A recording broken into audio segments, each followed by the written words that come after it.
ba faw Toubactu officiel bis ni ki tey daal jàpp leen dootu leen amati benn jaaxle si wàllu info bu gaaw te wóor.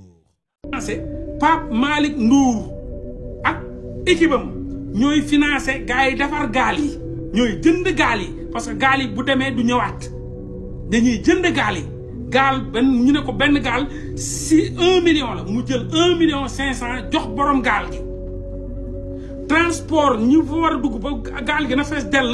mu jox ko benn 3 millions ñu jël benn borom gaal jox ko 3 millions gaal bi ci la bokk nit yi ci lañ bokk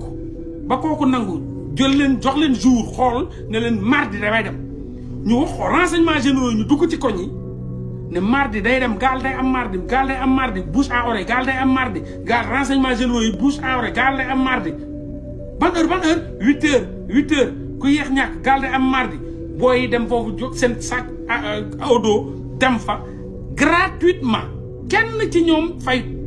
ñii dee gaal ga xar ñii yegg ñii dee ci géej ga ñu sànni leen ñoom Papito Kara ñooñu kenn fayu 1 franc c'est gratuit